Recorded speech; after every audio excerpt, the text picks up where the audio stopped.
25 minutes of episode, or no oxygen, hallucination, a slow and peaceful drift through dream to real eternity, because it's just nothing.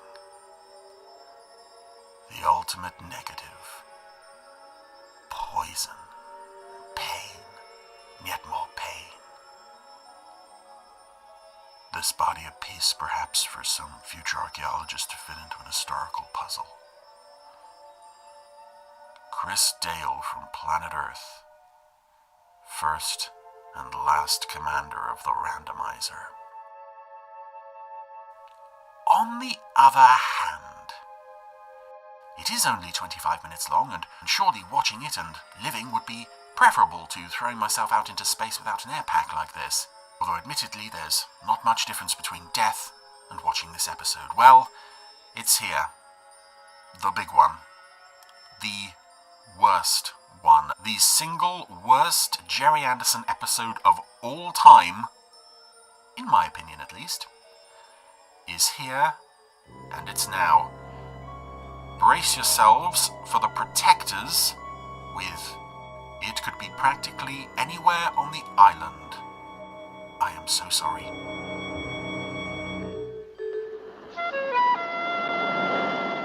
Well, bother. I'd be a happy man today if I had a head of hair. She's arriving now. So far, so good. I really hoped we wouldn't get here at all. I really hoped that, honestly, I hoped I might be dead before we got here, because this is just the... Good morning, Miss Rita. Not only the worst Jerry Anderson episode of all time, in my opinion, as I said, this is one of the worst pieces of television I have ever seen in my entire life. And I feel really bad that this is, I think, our fourth visit to the Protectors on the Randomiser. So this is one of the earliest. If you're not familiar with the show, this is, this is fairly early on in our Protectors marathon to be exposed to something like this. I will say, this is not representative of the series in any way at all. Thank you so much. Bye-bye. This is a... Mr. Gill, I'd say discretion is the key word. This is a comedy episode. Oh, right you are. Discretion, of course. And not only a comedy episode, it's a bad comedy episode. Now, an action spy crime show like this To help set it all up. Thank you very much. doesn't quite lend itself to a comedy episode as such.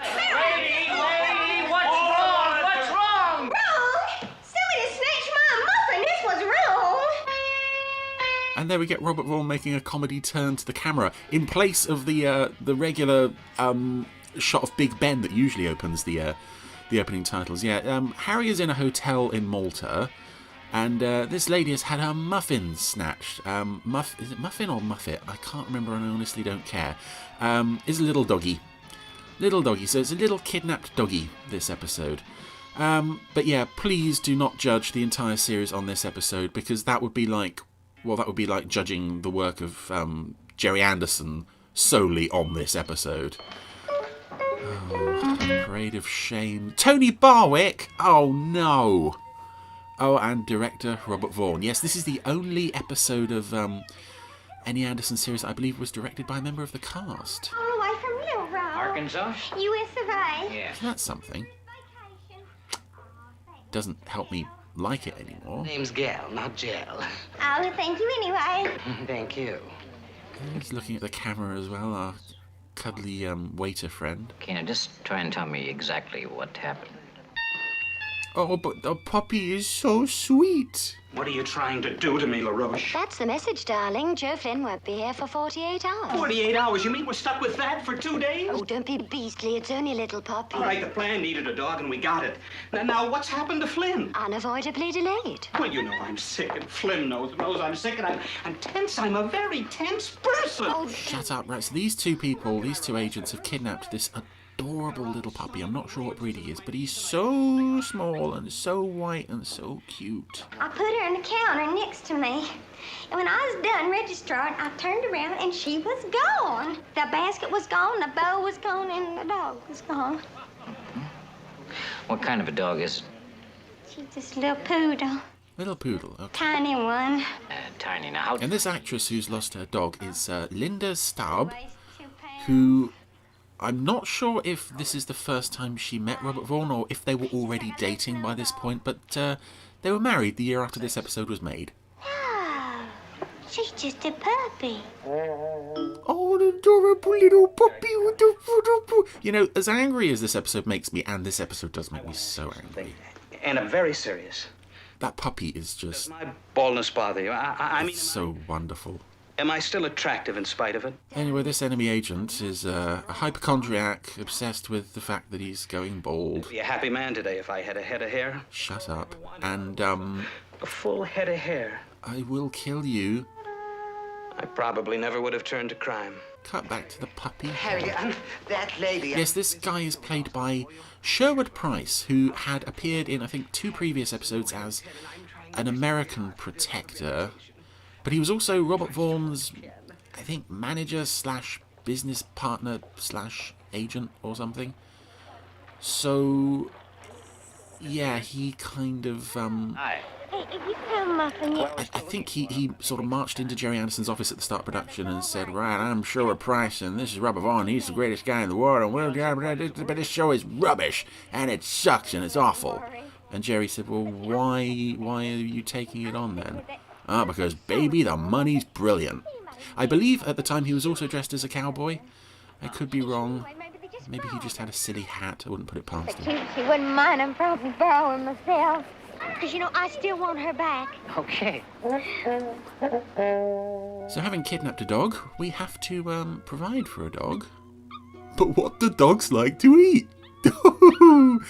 Oh. Wah, wah. Oh no. Wrong again, huh, you miserable. And as adorable as this dog is, whenever it's on screen with Sherwood Price, it looks terrified for its life. And he does not know how to handle animals. Don't give it back to him. No. Eat. She's not eating, Baroche. Now, why isn't she eating? This is your department. He's practically forcing this dog's face into the plate. We've got a problem. I mean, a major problem. Yeah, you. You don't think she's sick, do you? Well, I think she's sick, and if she's sick, I'm sick. No, darling, she's not sick. And then why doesn't she eat? She's pampered, probably on a special diet. Diet? Like what? What? Oh, I don't know. Could be anything. Steak, tartar, caviar. Caviar, of course, yes. I knew a lapdog once. And I would say that, Robert Vaughn's direction on this episode is competent. It's nothing spectacular, but it's nothing dreadful either. But there are some... Oh, What do you eat? Sherwood Price has got a little dog around the throat. Yeah, it's it's nothing spectacular, but occasionally there are shots that show his inexperience at such things. Like there was a shot there of Look, don't look. Sherwood Price, and that's just what I'm going to call him because I suspect he's largely playing himself, and also I can't remember the character's name and I don't care enough to look it up, but it looked like he was a giant about to sort of bust through the ceiling of the room. The shot was framed so awkwardly. Anyway, Sherwood Price and his female associate, who I can't remember the name of, but I kind of feel sympathetic for her. She's one of the few people I feel sympathetic for in this disaster. Have followed Robert Vaughn and Linda Staub down to the bar. See the lady in the black dress? Black dress? Over there. Oh, yes. But don't look. And Price is going to try to find out what the dog eats. Yes, sir. I'll have 2 of whatever she's drinking. This is our plot so far, and without giving too much away, I can honestly say it gets even stupider. Hello. My name's Costa. Felix Costa. Hi. Do you, Yeah, thank you, Linda Staub, for treating that introduction with the contempt it deserves. Hey, that's a rusty nail. Aw, you sure do know how to make a girl feel at home. To your good health, Mr. Felix. I think I looked up Sherwood Price's acting career not too long ago, and I'm sorry, this is not going to be a very productive commentary, but the thing is, talking about a bad comedy is so difficult because all you can say is that joke doesn't work and that joke doesn't work and this actor doesn't know what the hell he's doing. Let me tell you. Um, Feeding nothing really is. And you can't really talk about it within the context of The Protectors either, because it is just not an episode of The Protectors. This is Robert Vaughn on holiday with some people he knows. I don't want to talk about it. Oh, no. Film a bit of silliness in the hotel. You feel much better? No, she's just a little baby. Just thinking about it. Tell me something. Does she like roast beef? Oh, what about chicken? I do a very nice cacciatore. No, that's too spicy. Oh, please. No, don't worry. Now we have a public scene in the bar. What do you mean, don't worry? What? Price got covered in his drink. Are you a crazy lady? Don't rent a tuxedo. I've been ruining my personal plumes. John B. Hackett Jr., Culver City, California. No, we don't need you. We don't need another red-faced, balding, middle-aged man yelling. I'll get you right in your head. Oh, now they're shoving each other. What does she eat? What does she eat? The dog! The dog! Liver cooked in milk. What else? Oh, he's fainted because it was all too much for him. Oh, God. We ended one scene with him, now we're back with him. In his blue spotty pyjamas. I'm at a complete loss to continue, I think. It's all over for me, isn't it? It's all downhill. How was the puppy? How's the puppy? Please show us the puppy. Puppy! No.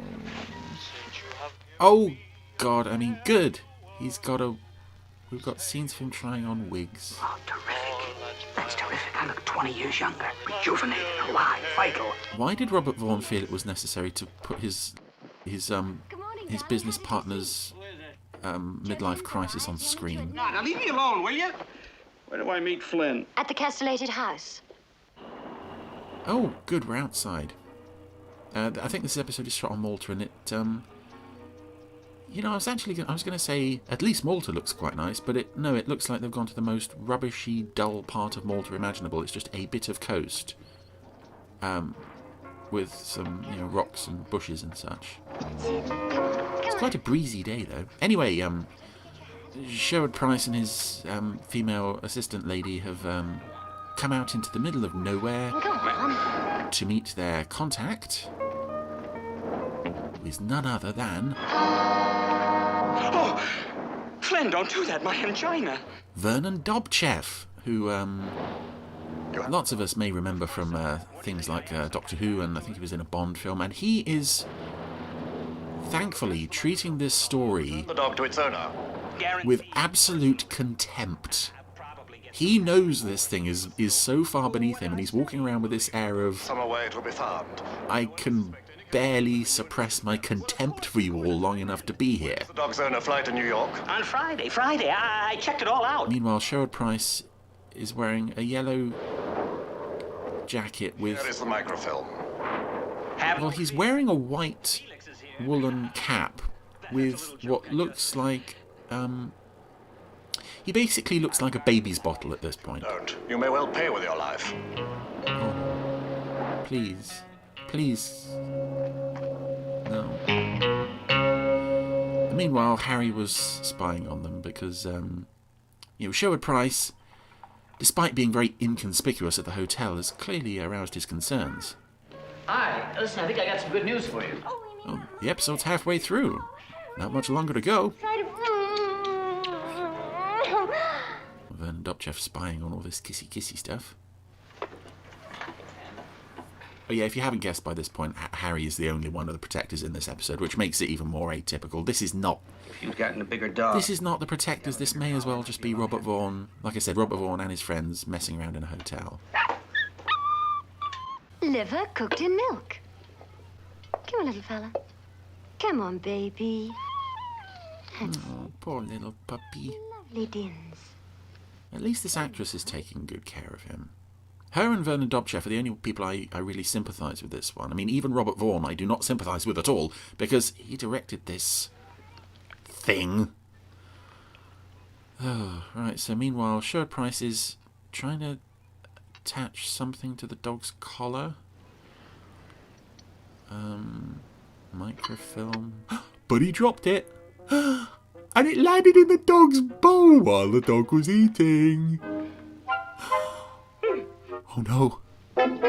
What has happened? What predicament could have ensued? He swallowed it. Mary, he swallowed it.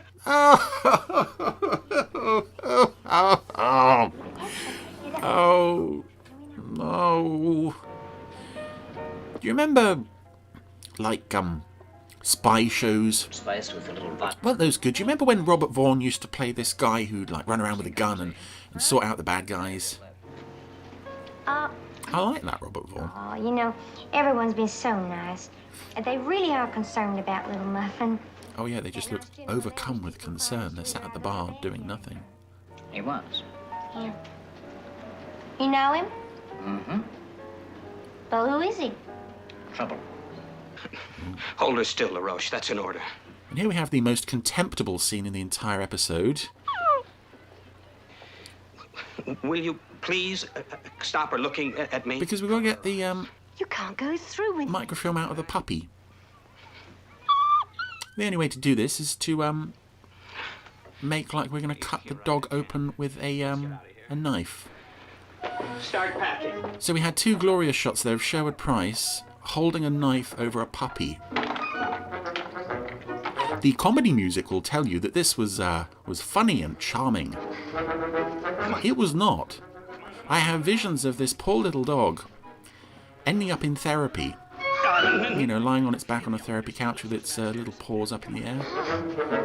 Come on, honey, come on, move. Anyway, Price and his girlfriend have now just abandoned their rooms. They're making a run for it, leaving the puppy to roam free and adorable. Oh, but then Dobchev is watching them go. Oh, and I recognise sitting next to Dobchev is a stuntman. Look! Puppy! Oh, now everyone's running into each other. Oh, Price has dropped his medication, and Stubb is running after the puppy, and now the stuntman is running after Price, and Vaughn is running after the stuntman, and now we're in the lobby, and the comedy music is... Oh, yeah, everyone's running into the mincy concierge guy. Dobchev is wondering how much longer it will be before he's on the plane back home. I think the stuntman... Yeah, we're now chasing each other through the kitchens here while chefs are yelling. I think the stuntman is Alf Joint, who turned up in Space 1999 a few times. I believe he was Steiner in the very first episode of Space 1999. And now he's trying to kill Sherwood Price, which I can side with. I can see where he's coming from. I'm presuming this is some colleague of Dobchev's, but you know, if this was just somebody who is utterly fed up to the back teeth with his smarmy mugging and just wanted to kill it, he is literally doing like a Looney Tunes back and forth, running from left to right and right to left while Alf Joint is taking shots at him at this point. Anyway, Harry has knocked out Alf Joint. Price is praying. I gave that up quite a long time ago. My name is Costa, Felix Costa. That man who shot at me, he's very dangerous. You know. Me? Well, no, I don't know him. Why should I know him? No, of course not. Certainly not. Certainly I don't know him. You think I know him? That's ridiculous. I'm a guest here, registered guest. Well, wait, check it. Shoot him. Shoot him. Listen now. I'll tell everything. I can stand anything but pain. Please don't. I gather, you know, I actually met Robert Vaughn at his autobiography signing in London once, and annoyingly, his autobiography doesn't mention much about the Protectors, but I gather he and his wife used to wheel this episode out every Christmas and have a good laugh at it. I'm not sure whether they were laughing at it because it's so bad, or if they were just, you know, you reach that stage on Christmas Day where you're just too drunk to really care what you're watching. Anyway, Vernon Dobchev is now hunting the puppy on the beach with his pistol. Come here, you stupid animal. This poor puppy. Now Now you'll be a good dog. Oh, but thankfully Harry has stepped in before he can beat the puppy to death with a stick.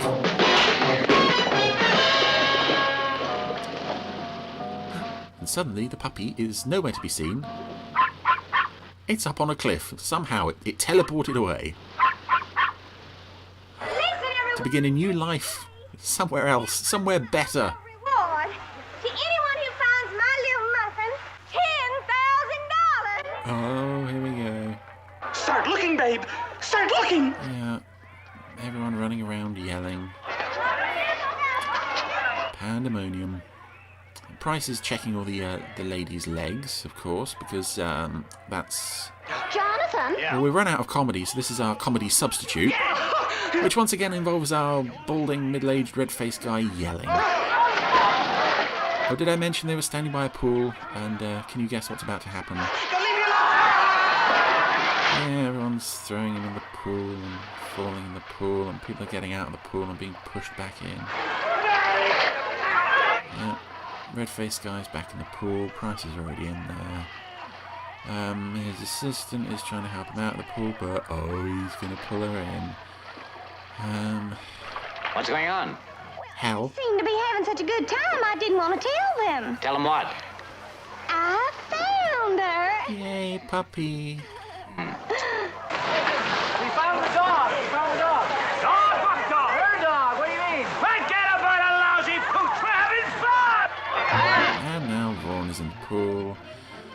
Starb is pushing the red-faced guy back in the pool, and Starb fell in the pool after him.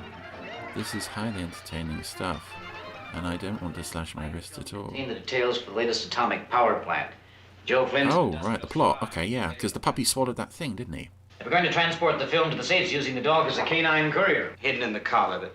That was my idea. No, it's too late to justify all this stupidity now. It's a terrible thing. Yeah, Joe Flynn's associate was going to meet. I can't believe Tony Barwick wrote this. He must have been so drunk when he wrote this. What do you think, Doctor? Well, I can positively say that our little friend no longer has the fallen body in his stomach. You know what that means? I don't understand. This is the moment it's all been building to. Arkansas farmer told me once about a cow who swallowed a fly, and the fly fell asleep in the cow's stomach, and when the fly woke up, the cow was gone. Dog poo. You mean... The episode has been The microfilm could be practically anywhere on the island. leading up to the big revelation of dog poo. You know, when that's the climax to your episode, I can't, what can I say? Well, that was It Could Be Practically Anywhere on the Island, and that was as awful as I remembered it. Two things really stand out from that one. No, actually three. One, the fact that it ended. Two, Vern Dobchev is giving the performance that, he treats this episode with the contempt it deserves. And three, that puppy is so cute. But otherwise, my God, this is the worst thing I have ever seen with a Jerry Anderson name on. I am so glad I'm done with it now.